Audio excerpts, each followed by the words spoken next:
I'm sitting here staring at this little white stone on the floorboard right in front of my bedroom door. Years ago, I went on a trip to Rome and a pope actually pressed this exact stone into my hand. He told me it was blessed, said it was a ward against ancient things, evil things. I'll be honest, I thought it was just a nice gift. I never really believed him, not until tonight.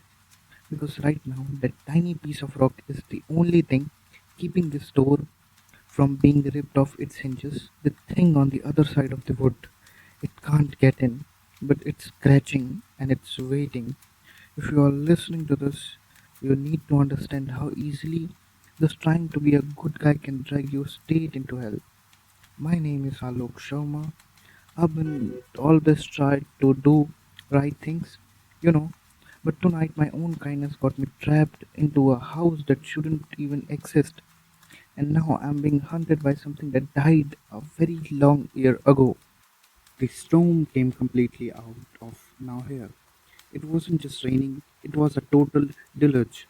The kind of blinding downpour that just swallow your headlights whole. I was driving down this secluded stretch of highway miles from anything resembling a town.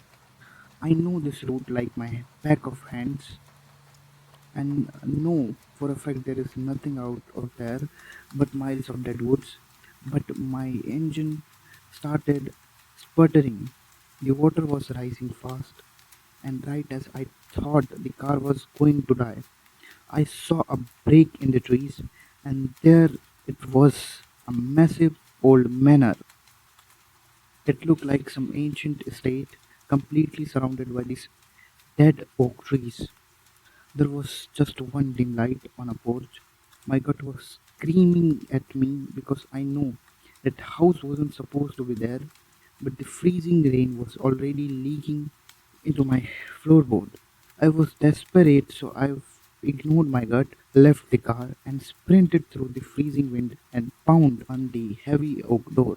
A man answered. He was dressed in really old formal clothes. He was polite but almost unnervingly calm, considering it looked like at the end of the world outside. He offered me shelter for the night, and I was just so grateful to be out of the cold that I stepped inside. But as I stood there in the foyer, shivering and dripping wet, I realized something was deeply, deeply wrong with his face. Every time the lightning lit up in the window, or honestly, every time I blinked, he looked different.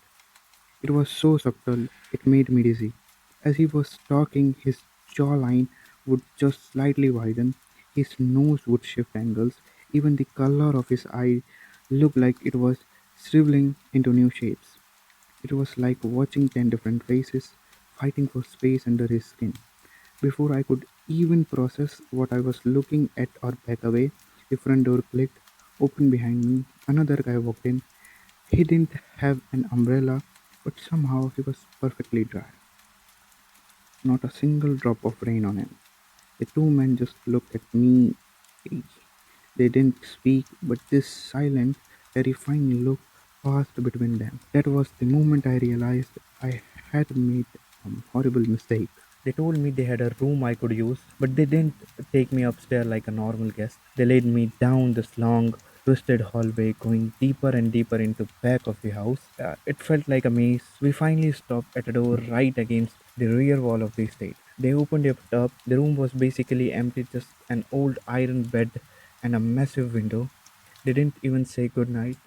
They just shut the door. I went straight to the window to look out.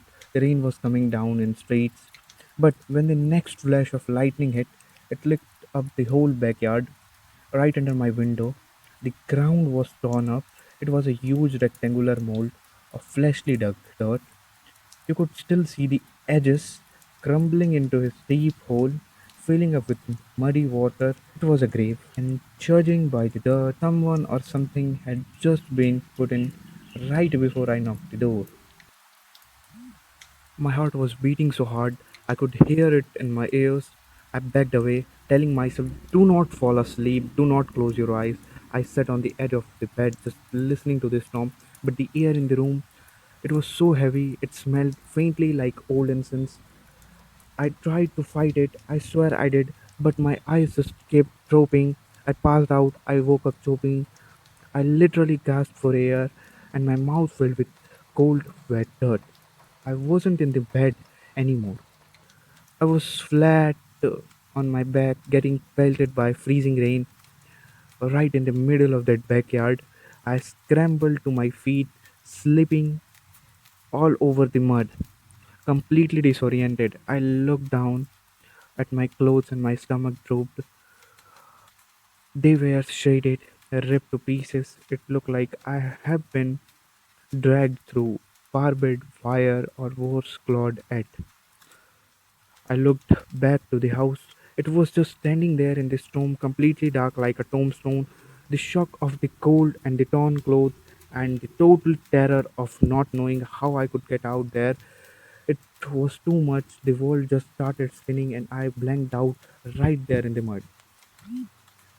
When I opened my eyes again, my lungs were burning. I was back in the bedroom, but the whole vibe of the house was different now. The air felt dead. The storm outside sounded totally muffled and far away. I pushed myself out. My clothes were still in tattered, and I was covered in tied mud, which meant I wasn't crazy.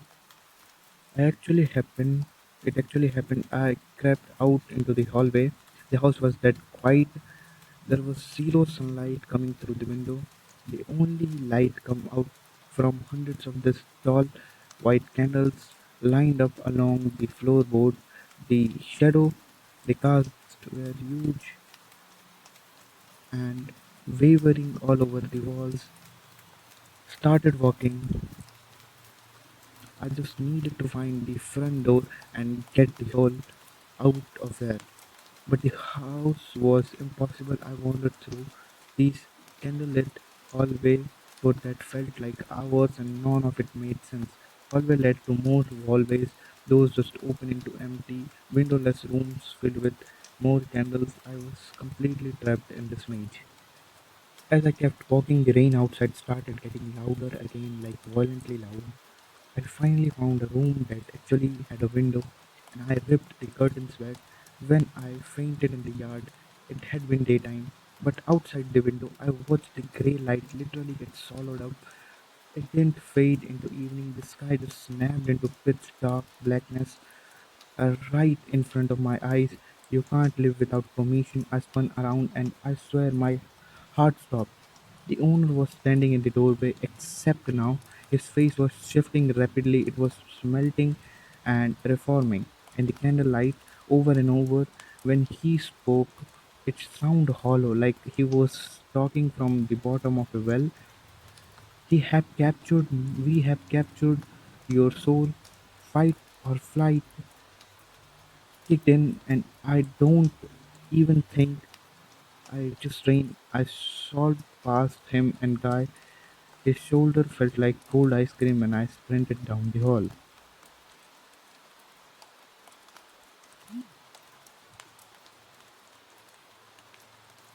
If you show love to this episode, I will make sure the second part will be uploaded as soon as possible. Thank you for watching.